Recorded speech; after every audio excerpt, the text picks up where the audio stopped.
Magandang umaga mga bata. Nais kong tumayo ang lahat para sa ating panalangin. Pangunahan mo, Ivy.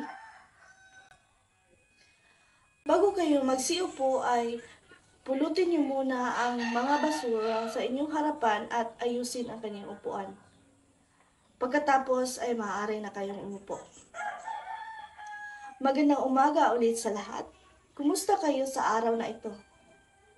Mabuti naman kung ganun.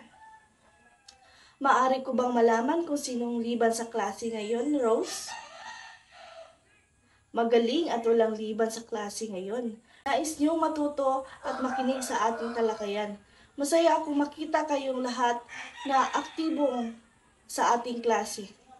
Bago tayo magsimula sa ating aralin ngayong umaga ay magkakaroon muna tayo ng kasunduan upang tuloy-tuloy ang daloy ng ating talakayan at tayo'y magkakaintindihan.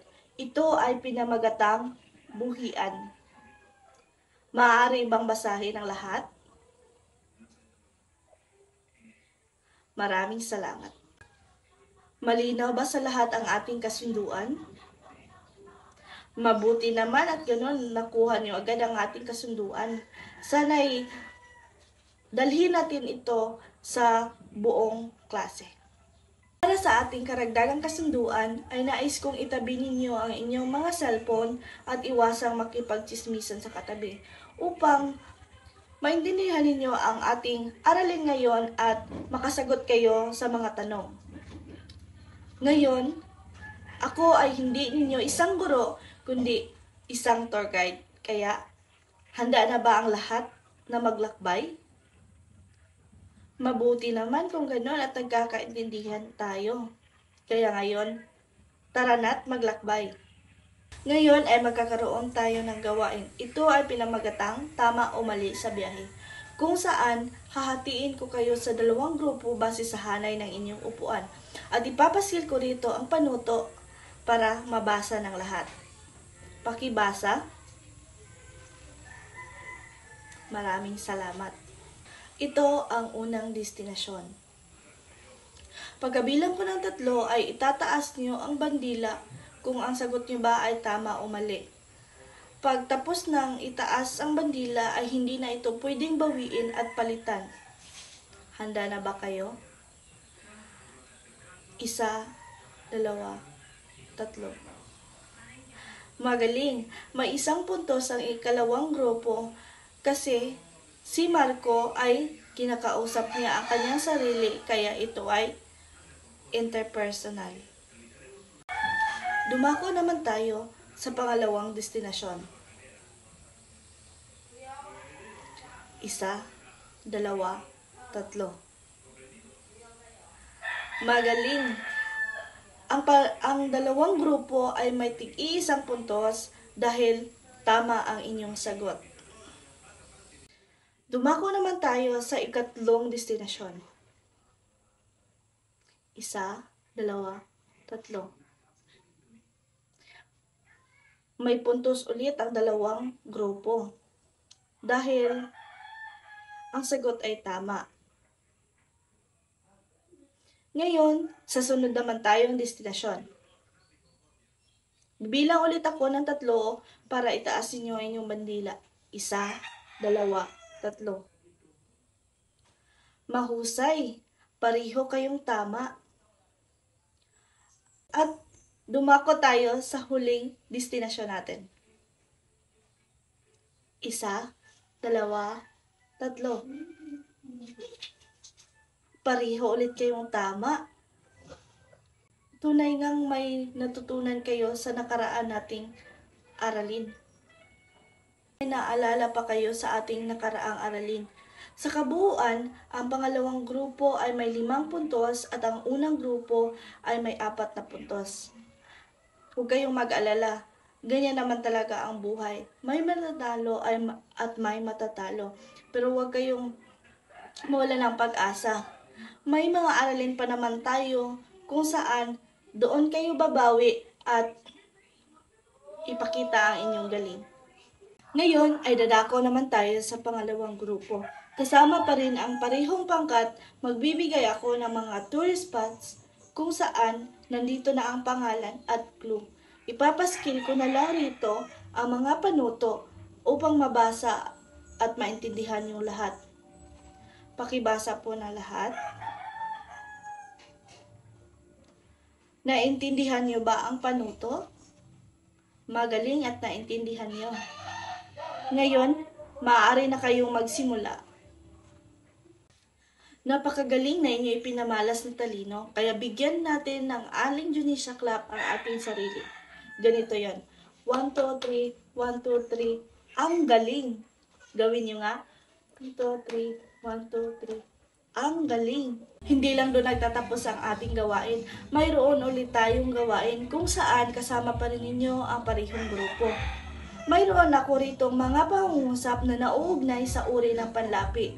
Nais kong intindihin, unawain at basahin ninyo ng maigi ang mga pangungusap. Pagkatapos ay pumili kayo ng isang miyembro na magre-representa sa harapan at pumili kayo ng isang pangungusap o sitwasyon kung saan irerepresenta ninyo ito sa harapan kung ano ang inyong naunawaan, naintindihan sa pangungusap na inyong pinili. Bibigyan ko lamang kayo ng 3 minuto para makipag-usap sa inyong kagrupo at pagkatapos ay magre-representa na ang inyong kagrupo sa harapan. Tapos na ba ang lahat? Ang unang magre-representa ay ang unang grupo at susundan ito ng pangalawang grupo.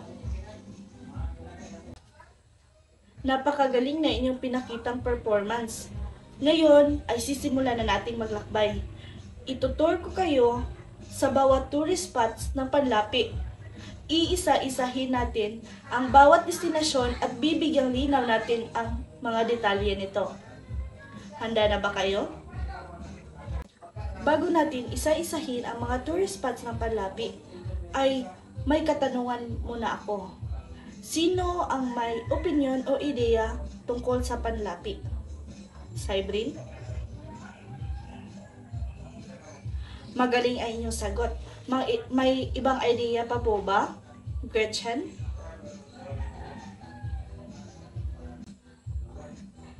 Napakahusay. Ang inyong sagot ay parehong tama. Ang panlapi ay mga katagang idinudugtong sa salitang ugat tulad na lamang ng an, in, han, na nagbibigay o nakabubuo ng bagong kahulugan ng isang salita. Tapos na tayo sa panlapi. Ngayon naman, sino ang may ideya o opinyon sa salitang ugat? Ivy? Maraming salamat, Ivy. Tingnan natin ang sagot ni Ivy kung ito ba ay tama. Basahin ng lahat. Ang sagot ni Ivy ay tama dahil ang salitang ugat ay isang buo o kilos tulad na lamang ng lakad, talon, kain, at tulog. Marami pang mga salitang ugat. Sino makapagbibigay ng iba pang salitang ugat? Ajay? Magaling. Talon ay salitang ugat. Bukod sa talon, sino pa ang may makapagbibigay ng halimbawa ng salitang ugat? Ivy?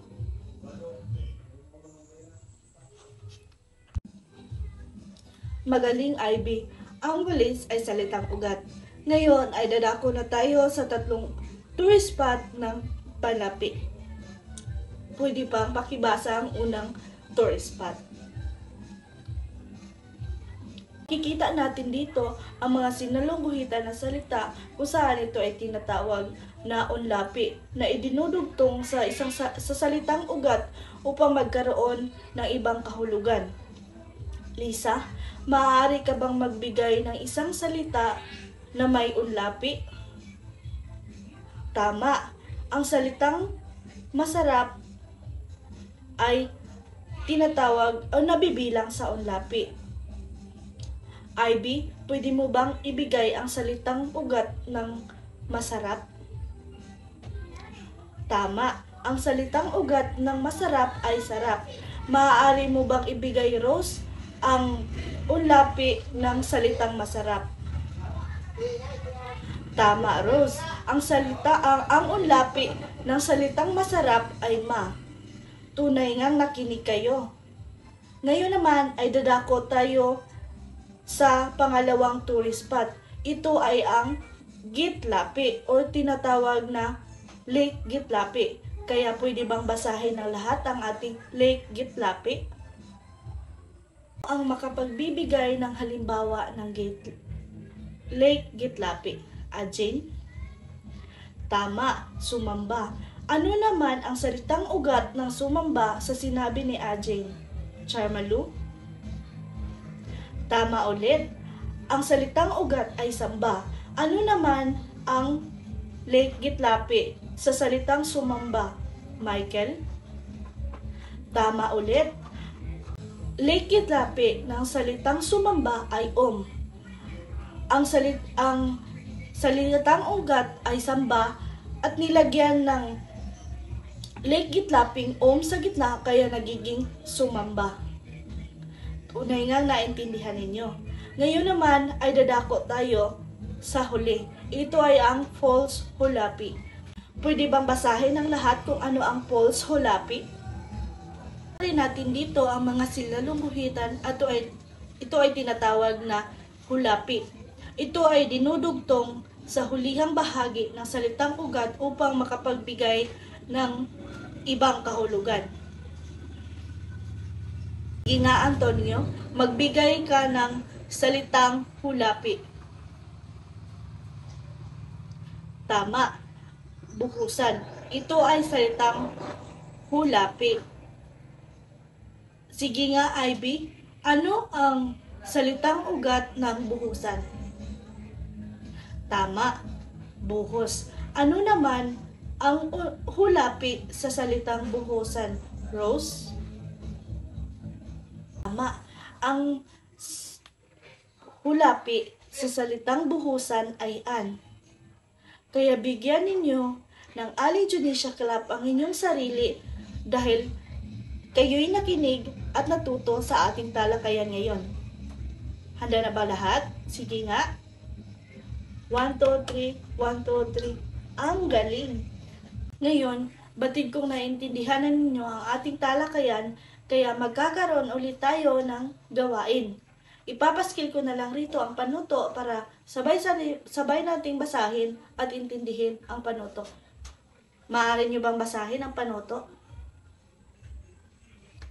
Naintindihan po ba ng lahat ang ating panuto? Mabuti naman kung ganun. Kaya ngayon, simulan niyo na ang inyong ang gawain. Bibigyan ko kayo ulit ng 3 minuto para maghanda. Ang oras ninyo ay nagsisimula na ngayon. Handa na ba ang lahat?